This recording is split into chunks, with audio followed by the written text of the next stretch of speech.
Kehadiran Trump di KTT ASEAN, lalu apa makna kehadiran Presiden Amerika Serikat Trump di KTT ASEAN, serta dampaknya bagi negara-negara di ASEAN? Kita bahas bersama Dina Praptoraharja, praktisi serta pengajar hubungan internasional yang juga founder dari Synergy Policies. Mbak Dina, selamat sore. Selamat sore. Ya Mbak Dina, bagaimana Anda bisa membaca kehadiran Presiden Amerika Serikat di KTT ASEAN? Apakah ini menjadi bagian dari ketegasan Presiden Trump atau sebenarnya Presiden Trump ini hanya ingin merupakan langkah simbolis terkait dengan menandingi Tiongkok? Satu hal yang pasti, kita harus lihat dari sudut pandangnya Presiden Trump ya. Kita boleh berpikir dari sisi kita, tetapi, Presiden Trump itu juga mengalami sejumlah, kebuntuan dalam, negosiasi tarif dia dengan, banyak negara, termasuk dengan negara-negara, Asia. Dengan Cina dia dibantah, dengan India dia dibantah.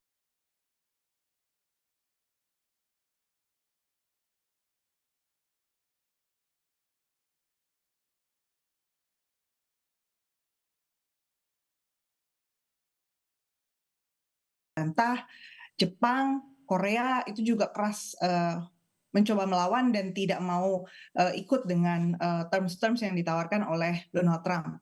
Jadi kalau dilihat secara keseluruhan sisi ekonomi misalnya, karena negara-negara ASEAN itu sebenarnya banyak juga komponen perdagangannya besar sekali ke Amerika Serikat, Mhm. ini momen sangat penting untuk meyakinkan negara-negara ASEAN sebagai satu wadah, cara yang efisien untuk berjumpa, sekaligus gitu ya, negara-negara Asia Tenggara dan mendapatkan, apa namanya ya, image yang lebih baik gitu. Mhm. Terus dari sisi ekonomi, dari sisi, perdamaian, beliau juga sungguh-sungguh sangat ingin ya kalau saya baca itu menjadi, tokoh perdamaian dunia.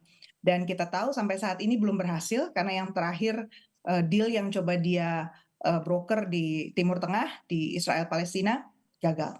Oke, lalu Mbak Dina, apa yang bisa Anda baca? Apakah ada sesuatu di ASEAN sehingga pemimpin negara adidaya Amerika Serikat ini hadir di sebuah KTT regional sebenarnya? Yang ada di ASEAN itu adalah satu kerjasama yang relatif stabil dibandingkan kerjasama-kerjasama lain, yang ada di tingkat global. Saya sebut saja misalnya mitra utama Amerika Serikat selain ASEAN itu adalah Uni Eropa.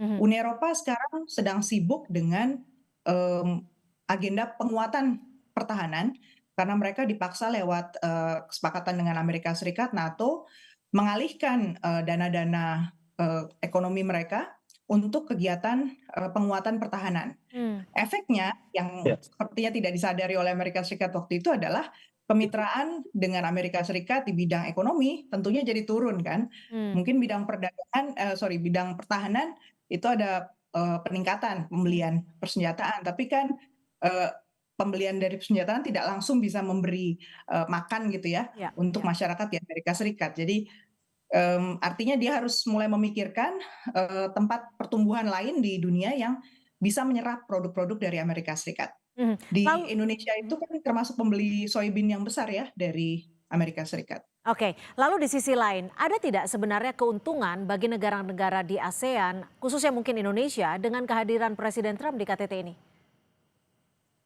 Keuntungan kita adalah harusnya kita bisa menegosiasikan ulang ya, apa yang menjadi tarif yang jomplang di banyak Ya. negara ASEAN, ada yang 10%, masih ada yang 40%. Mhm. Indonesia harusnya juga bisa punya kesempatan untuk bersama-sama dengan yang lain, Mhm. menekankan betapa pentingnya peranan ASEAN sehingga harus turun, secara signifikan tarif di kawasan ini, di mata Amerika. Mhm. Mbak Dina, ini dalam kesempatan ini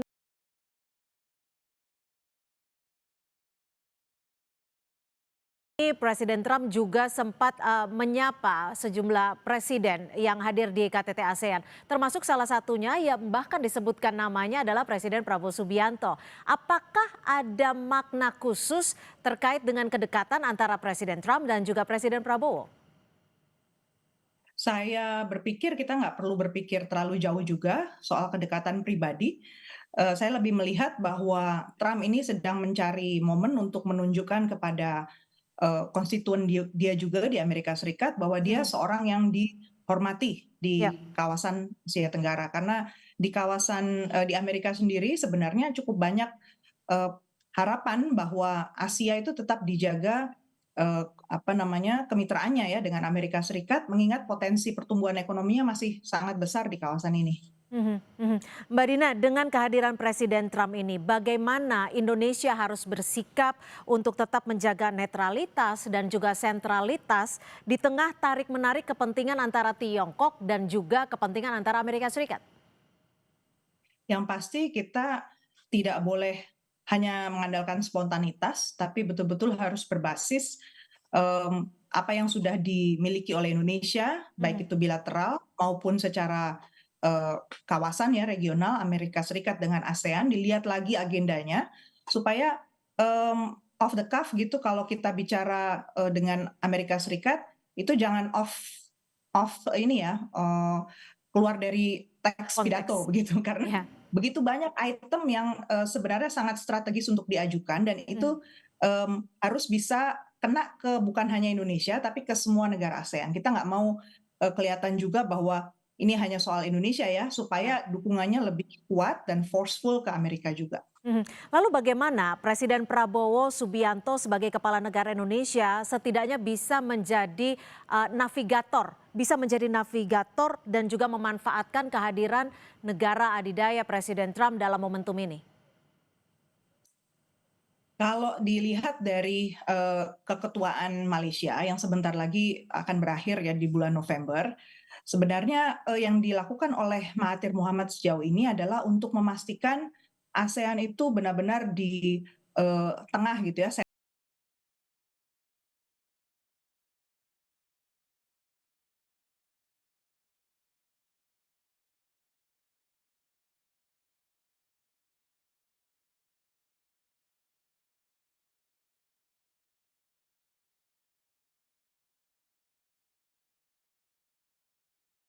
sentral betul di mata pemimpin-pemimpin negara global dan beliau sangat aktif dalam hal ini. Hanya saja catatannya karena ini tinggal 1 bulan, saya melihat bahwa Mahathir Muhammad kemungkinan akan mulai mendorong agenda Malaysianya saja. Mhm. Berarti Indonesia lah yang punya apa namanya punya tugas ya untuk menjaga keutuhan yang lain, mengingat juga bahwa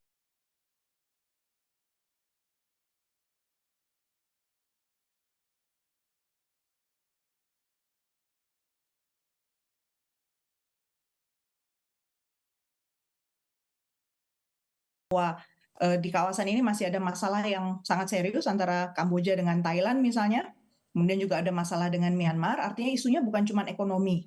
Jangan sampai agenda yang ditawarkan kepada Trump itu melulu hanya soal tarif, walaupun itu penting. Hmm. Dan jangan sampai negara-negara ini akhirnya bilateral-bilateral gitu di side meetings gitu ya. Hmm. Sangat penting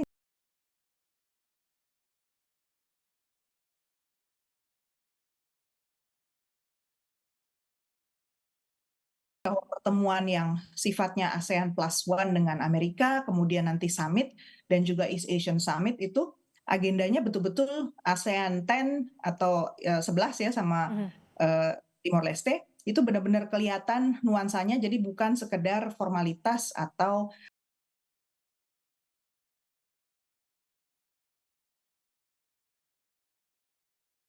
seremonial. Oke, tapi Mbak Dina, Anda bisa membaca ada kepentingan lain tidak dengan kehadiran Presiden Trump dalam KTT ASEAN ini di Malaysia? Kepentingan lain dalam arti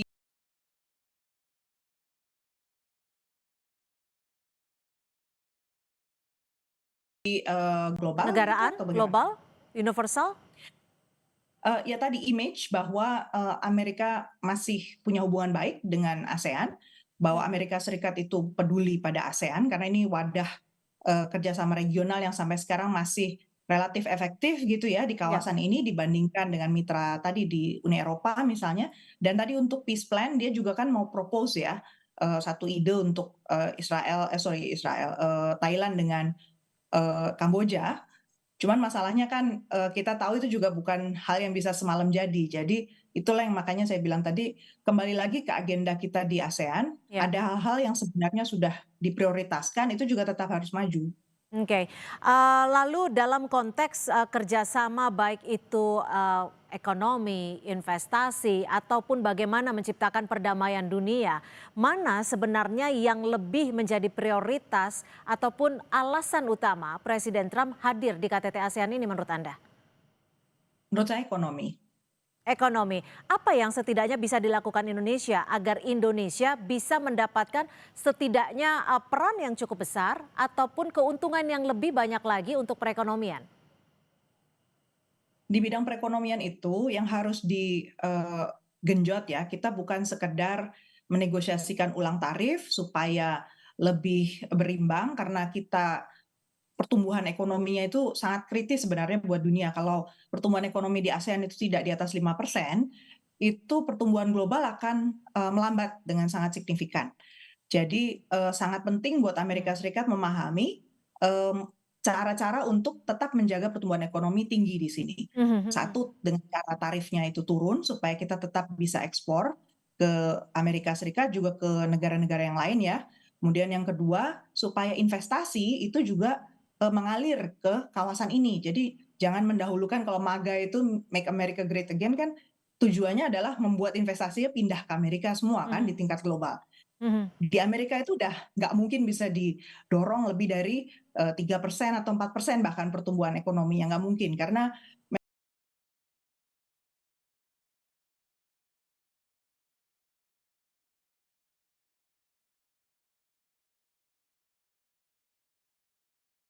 memang sudah berbeda ya, mereka kan fokusnya di knowledge base, kemudian industri Ya. persenjataan dan hal-hal yang sifatnya tersier.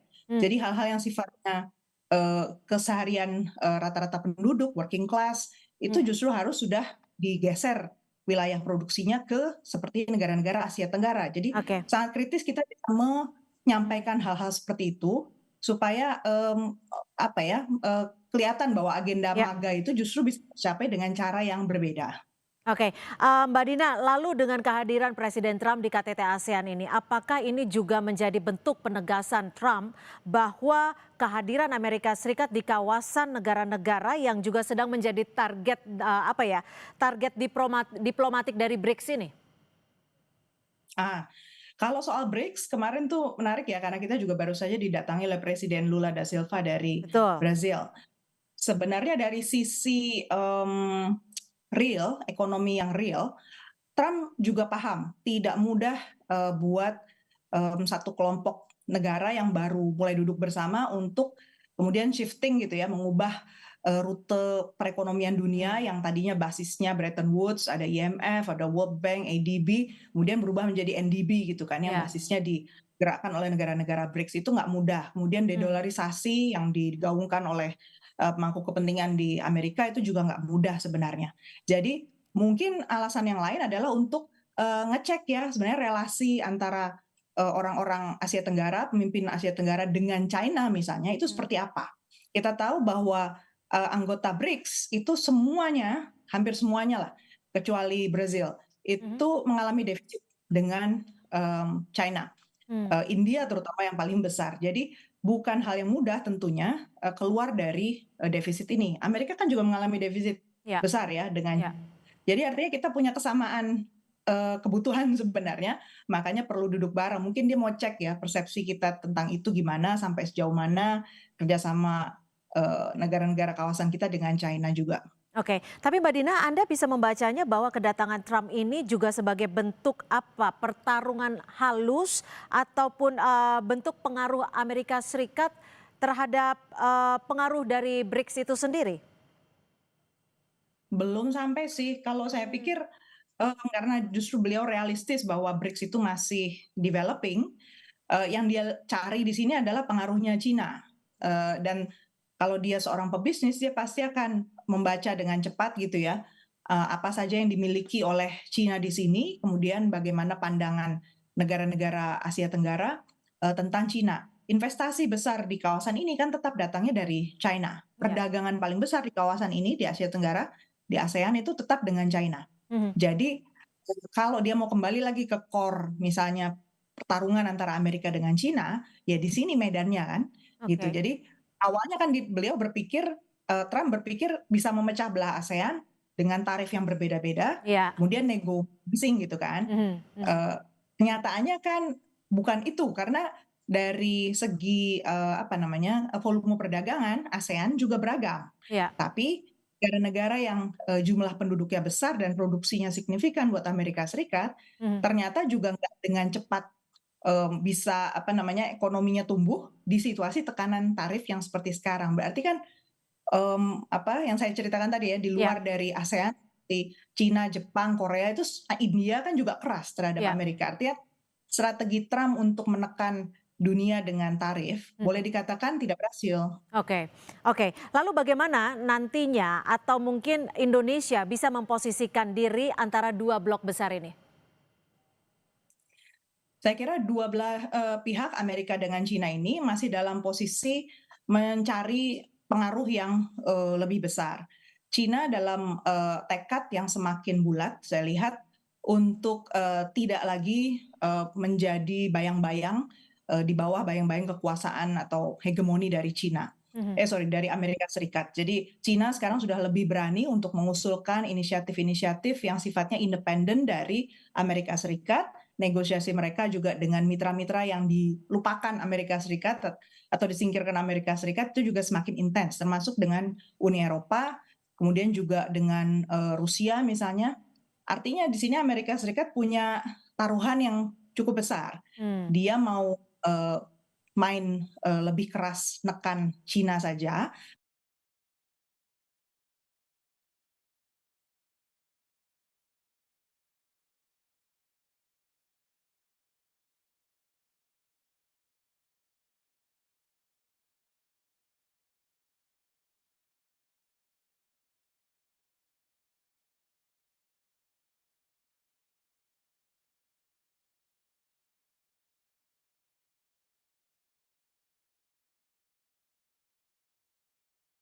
atau dia juga mau mulai mendekati, Mmm. negara-negara yang jelas-jelas punya, punya apa ya namanya ya, punya kelebihan untuk Amerika Serikat gitu. Mhm, mhm. Jadi saya kira dia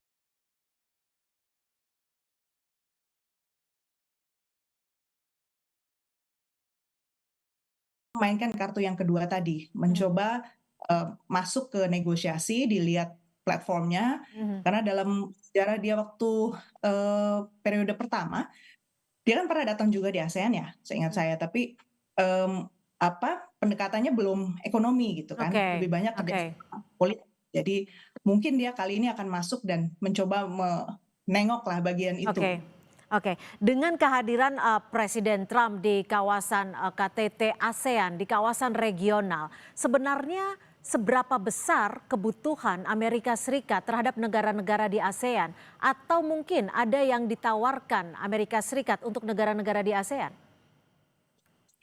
Amerika Serikat itu menjaga, agar produksi dari perusahaan-perusahaan di Amerika Serikat itu tetap jalan juga di Asia.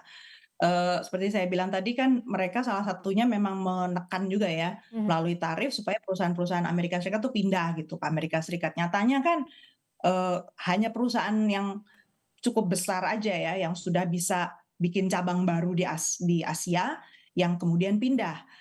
Tapi kalau yang perusahaan yang sifatnya, apa, melihat lebih strategis, lebih dekat ke pasar di Asia, ya mereka nggak pindah kan gitu.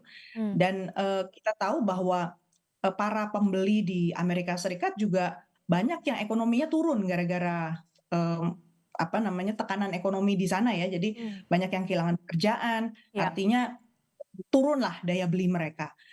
Dari mana lagi, Trump bisa menjaga popularitas dia di dalam negeri, Mhm. kecuali kalau dia mau, eee, revisit lah ya, meninjau ulang apa yang dia lakukan di kawasan ini supaya, dia tetap bisa jalanlah perekonomiannya. Di dalam negeri kan ada government shutdown juga di Iya. Amerika Serikat. Jadi, bukan situasi yang mudah, Kongres juga semakin galak ya, Mhm. karena tahu bahwa, di Oke. pihak Partai Republikan juga ternyata nggak utuh ya. Ya.